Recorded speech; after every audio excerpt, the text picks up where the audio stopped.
Agro e prosa, apresentação Divino Ronaldo. A minha entrevistada de hoje é Eide Busato, coordenadora social do Imaflora, e o tema da nossa entrevista será um olhar criterioso sobre a cadeia de fornecedores do agro. Eide, seja muito bem-vinda, é um prazer receber você aqui.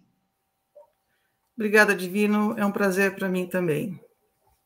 Eu sei que você está no momento aí, na iminência de já sair de férias, né, de descansar um pouco, mas mesmo assim tirou esse tempo preciosíssimo para compartilhar esses conhecimentos conosco. Eu gostaria que você, inicialmente, nos dissesse o que é e quem é o Imaflora. Tá. O Imaflora significa Instituto de Manejo e Certificação Florestal e Agrícola.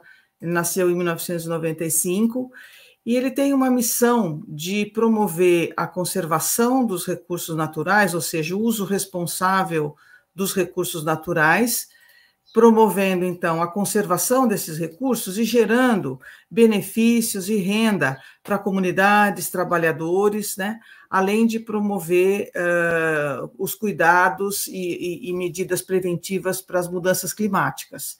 Então, essa é a missão do Imaflora hoje. Então, essa organização que trabalha com diferentes projetos, diferentes serviços e com essa missão voltada para as questões sociais e ambientais. E de que forma ele coloca essa missão em prática? Através de um conjunto bastante amplo de serviços, por exemplo, certificações socioambientais nas áreas de produção agrícola, café, cacau, e de produção florestal, como eucalipto, madeiras nativas, né, floresta natural, com um manejo sustentável. Também certificação de carbono, mensuração de carbono e uma série de projetos que visam manter a floresta em pé. Por exemplo, extração de recursos por comunidades ribeirinhas tradicionais, indígenas, né? O reconhecimento desse modo de vida como um modo de vida que produz renda e produz conservação. E uma série de outros projetos, como o Boi na Linha também, que é a rastreabilidade bovina, promovendo boas práticas socioambientais na cadeia da pecuária, e uma série de outras verificações de cadeias produtivas, né, sempre visando organizar as cadeias produtivas, levar boas práticas para as cadeias produtivas, de maneira que a sociedade ganhe, os trabalhadores ganhem, e o meio ambiente também ganhe, né? Trabalhamos visando a conservação e o bom uso dos recursos naturais. Como é que nós estamos em relação a essas boas práticas? Porque o nosso agronegócio é tão mal visto às vezes, é tão criticado, e não só lá fora, mas criticado também aqui dentro do país. E quando nós conversamos com as entidades, conversamos com produtores rurais, com líderes do agronegócio, sempre ouvimos o seguinte: olha, nosso agro é o mais, é o que mais conserva no mundo, nós temos boas práticas, um ou outro é que faz coisa errada e que tem que ser realmente punido. Na realidade, como é que nós estamos? Olha, nós temos essas duas realidades, eu não saberia dizer para você o quanto por cento é o agro que ajuda, que conserva, que produz com responsabilidade, e quem é que não produz com responsabilidade, né?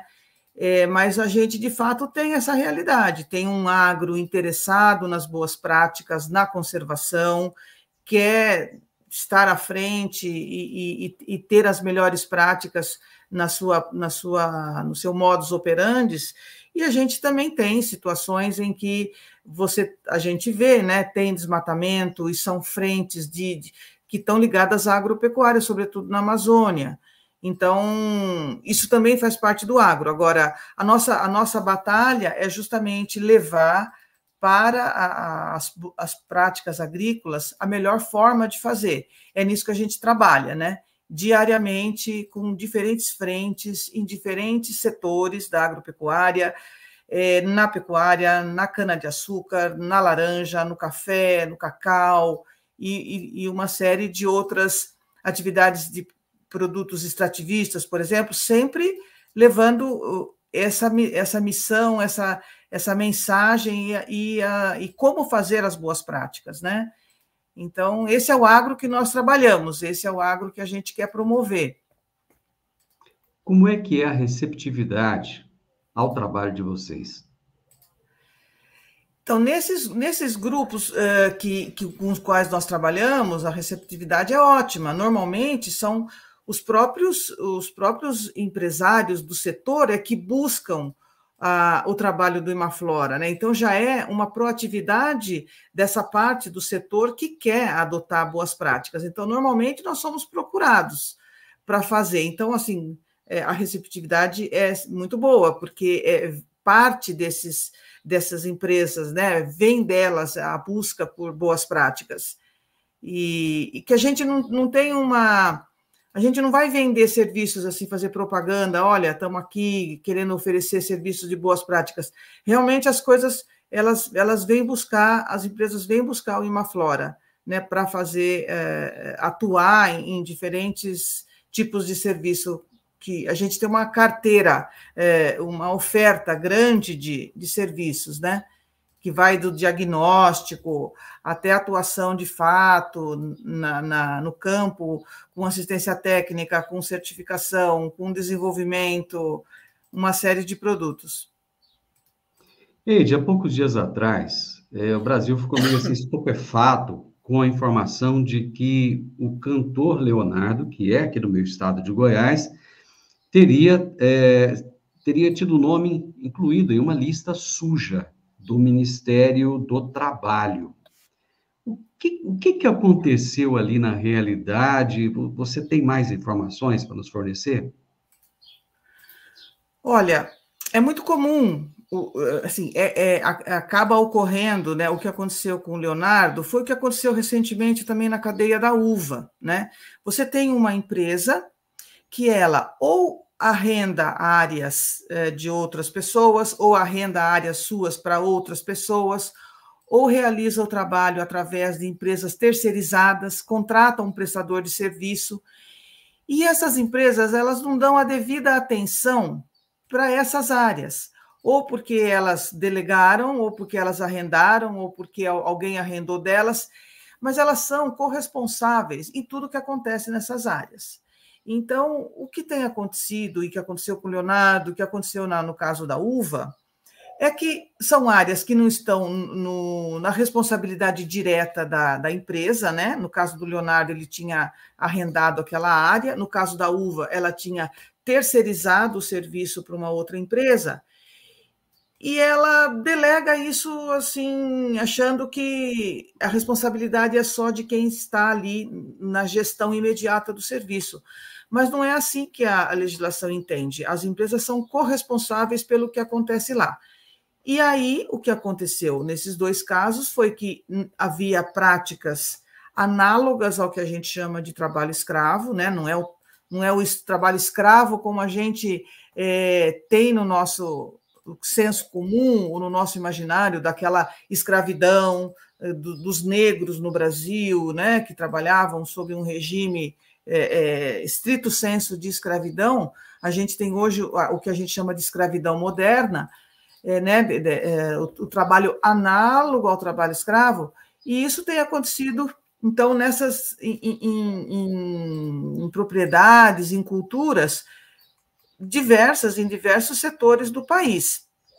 E o que aconteceu nessa situação foi que essa situação foi encontrada numa área que pertencia ao Leonardo, né, e da qual ele também tem uma responsabilidade compartilhada, não é ele delega e pronto, né? Ele, como proprietário da área, ele foi apontado como corresponsável. A partir do momento que a pessoa... pois não. Perfeito. Não, ia falar sobre essa lista suja, mas fique à vontade para perguntar. Tá. Eu gostaria de entender o seguinte: quais são os cuidados que a pessoa ou a empresa ligada ao agronegócio precisa de ter quando vai contratar esse terceiro? O que se deve observar para não cair num problema, numa ilegalidade como essa? Bom, primeiramente, a empresa ela precisa ter para ela o compromisso né, de adotar as boas práticas da contratação dos trabalhadores e ter respeito aos direitos humanos, de respeito aos direitos dos trabalhadores. E quais são esses direitos? É o trabalho digno, uma contratação, um salário adequado, justo, de acordo com a legislação, porque a gente tem legislação para salário mínimo, né? Um trabalho seguro, então ele tem que estar com proteção para trabalhar, o trabalho não pode lesar o trabalhador, não pode provocar um acidente no trabalhador, que muitas vezes pode levá-lo até a morte. Então, primeira coisa, desculpe, a empresa ela está ciente e ela está compromissada com esses valores. E quando ela delega a sua área, ela delega o seu serviço para uma empresa terceirizada, ou qualquer modalidade onde ela delega essa gestão, ela tem que exigir do seu parceiro, do arrendatário ou do seu prestador de serviço o mesmo compromisso. E não só exigir de uma maneira, às vezes, contratual ou um acordo de boca, como se diz. Ela tem que ter mecanismos para verificar se aquilo de fato está acontecendo, né? Então, parte do compromisso dela como um valor que ela tem e estender isso para os seus parceiros. E de maneira que ela contrate alguém ou ela delegue as suas áreas para alguém que também tem esse compromisso. Porque muitas vezes, né, se você tem um produtor que não está compromissado com esses valores, né? Ele quer colocar o trabalhador em qualquer alojamento, a gente já viu trabalhadores alojados em currais meio adaptados, né? Ou trabalhador que não tem segurança para trabalhar, ou que está lá submetido a jornadas exaustivas para além da jornada estabelecida na legislação, ou que não tem acesso a uma água potável, tem que beber água de um rio, ou está muito isolado num fundão, num pasto aí, cuidando de gado, sem comunicação, né? Então, tem situações que são as situações que a própria legislação, o Código Penal, define como trabalho análogo ao trabalho escravo, que são situações, são muito claras as situações, está definido, né, o que é considerado o trabalho análogo ao trabalho escravo. Então, são essas situações que podem estar ocorrendo dentro de uma cadeia de fornecimento. Por isso que a empresa mãe, a empresa que contrata o serviço, a empresa que adquire produtos de fornecedores, ela precisa estar atenta para ver se os seus parceiros, né, eles estão também comprometidos com esses valores, e ela precisa, portanto, monitorar isso para evitar esse tipo de coisa, né? Eu delego, eu confio que a pessoa está fazendo isso, mas ela precisa ter essa verificação também, né? Vamos voltar agora na lista suja. O que é essa lista suja? Desculpem. Não, fica tranquila. O tempo está seco, muita Sim, fumaça, e isso difícil, acontece, não se preocupe. A lista suja é o apelido, na verdade, desse instrumento que se chama Cadastro de Empregadores, né? Que foi criado pelo governo no âmbito de todo um movimento que aconteceu de combate ao trabalho análogo, ao trabalho escravo, e que resultou na criação de um grupo de fiscalização, né, de fiscais do trabalho, está ligado ao Ministério do Trabalho, depois foi para o Ministério da Economia, acho que hoje esse grupo está ligado ao Ministério da Economia, se eu não me falha a memória. E esse grupo é um grupo que ele recebe muitas denúncias de trabalho, de situações análogas à escravidão. E ele tem que fazer uma triagem, até porque esse grupo ele não dá conta. O Brasil é muito grande, né? E é um grupo que ele está com poucas, ele não tem trabalhadores, funcionários suficientes para dar conta de tudo que eles recebem de denúncia. Então, eles vão naquelas que são mais concretas, que eles têm mais elementos, porque denúncia tem de todo tipo e muitas vezes não são denúncias concretas, né? Então, na verdade, o grupo faz uma triagem e vai a campo fiscalizar para ver se existe, de fato, essa situação de trabalho análogo. Havendo essa situação, ele ainda ele informa o proprietário tem tempo para se defender, né? Ele ainda é ele passa por uma fase administrativa que o proprietário tem tempo de se defender ou não, apresentar, às vezes, mudança nas suas práticas, né? E para não entrar na lista suja, mas muitas vezes esse proprietário ele não reconhece que aquilo é um problema, né? Ele nega, ele faz. Ele não resolve mudar as suas práticas e acaba, então, indo para o nome dele, o cadastro dele, o CPF ou o CNPJ dele vai para a lista suja, né? Isso acaba levando 2 anos entre a autuação, o dia da fiscalização e o dia que o nome dele sai na lista suja, porque tem um processo administrativo que permite que o proprietário se defenda, apresente suas defesas e faça todo um caminho.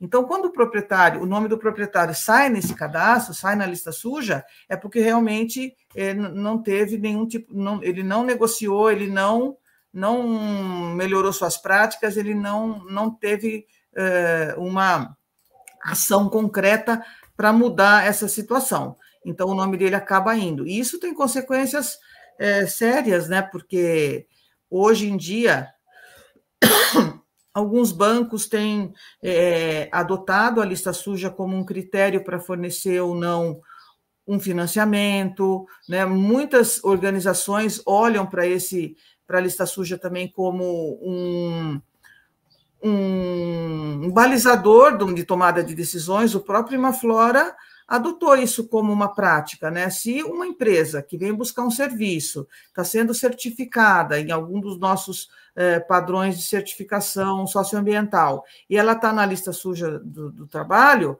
a gente não leva o serviço adiante com essa empresa, né? Então, no sentido de legitimar, no sentido de dar força para um instrumento que tem colaborado para diminuir as ocorrências, né? Mas, mesmo assim, a gente sabe que ainda ocorre no Brasil. Então, a lista suja é esse cadastro em que o empregador foi autuado, flagrado, com situações análogas ao trabalho escravo.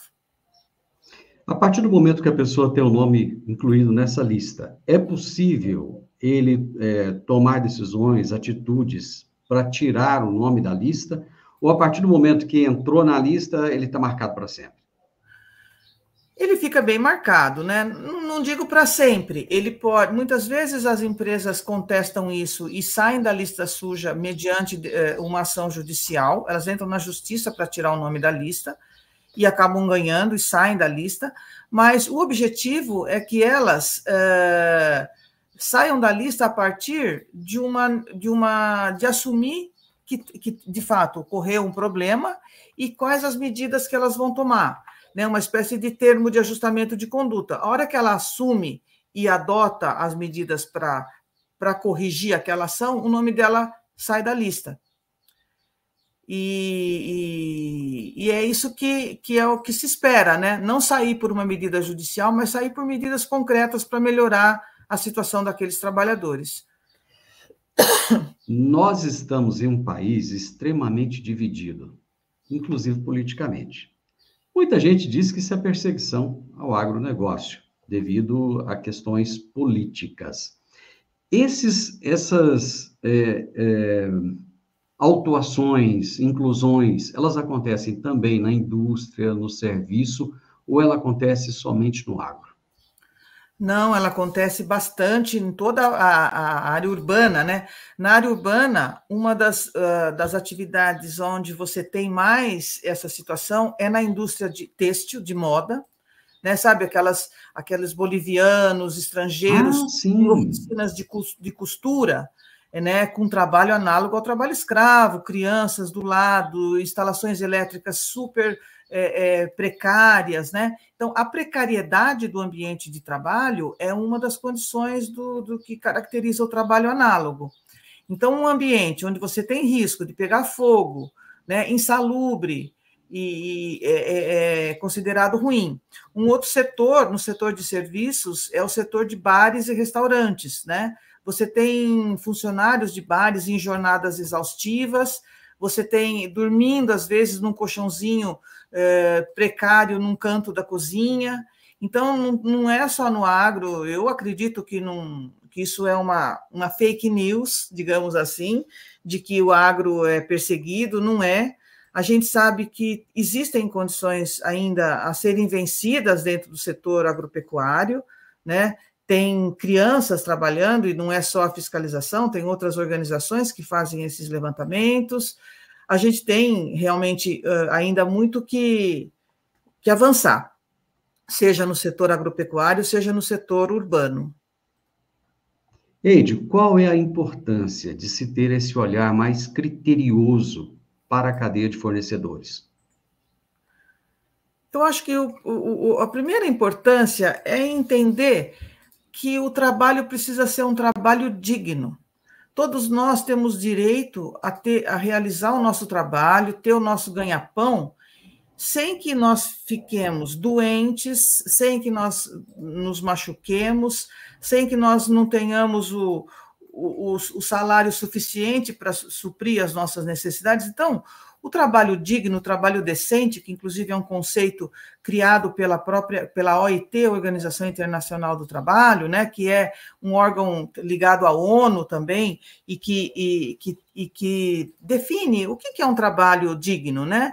É uma jornada que você faz sem exaurir as suas forças, é um trabalho que você pode descansar durante o dia e durante a semana, e depois durante o ano, tendo férias, para você poder desfrutar da convivência com a sua família, para você poder descansar, onde o seu salário paga as necessidades da sua existência, da reprodução da sua família, onde você faz um trabalho seguro. Então, entender que todo trabalhador tem direito a um trabalho digno, essa é a principal importância, é olhar para o trabalhador não como alguém que está ali para você extorquir, tirar toda a energia, tudo que ele puder para o seu rendimento, para o seu lucro.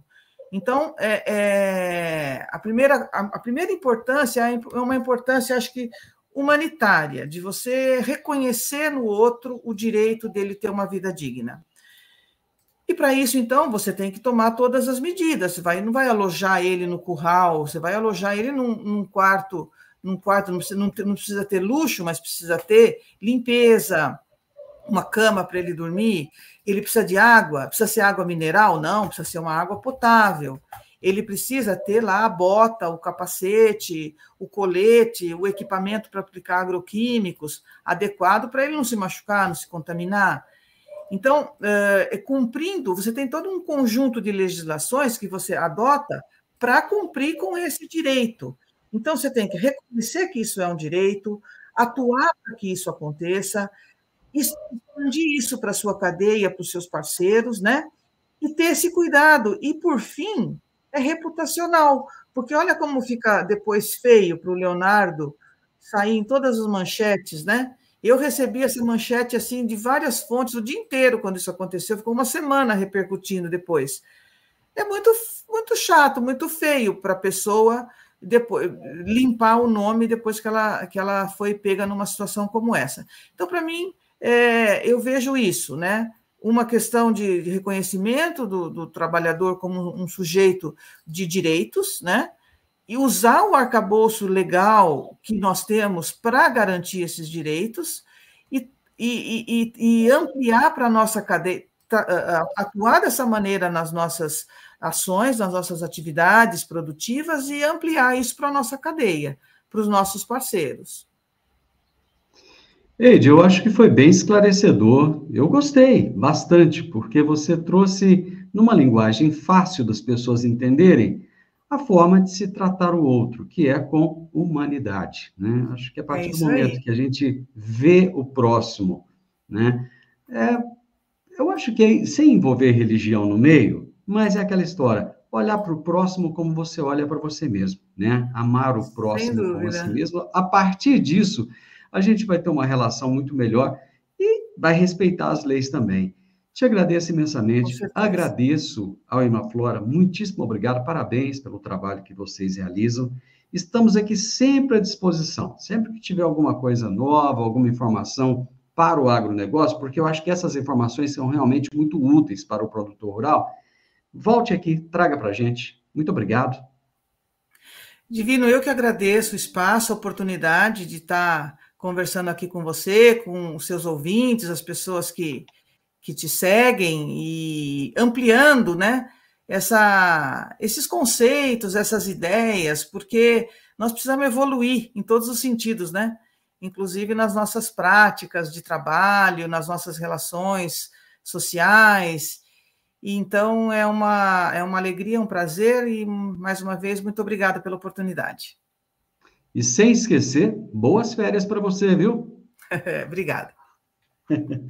Eu conversei com a Eide Busato, que é coordenadora social do Imaflora, e nós falamos a respeito de se ter um olhar criterioso sobre a cadeia de fornecedores do agronegócio e cuidados que você, produtor rural, precisa de ter para evitar problemas trabalhistas. Se você gostou dessa nossa prosa, deixe um gostei, deixe um comentário para a gente. O que você achou? O que trouxe de relevante? O que trouxe de informação adicional para você? Compartilhe com outras pessoas e se inscreva nesse canal. Um grande abraço para você e até a nossa próxima prosa. Tchau, tchau.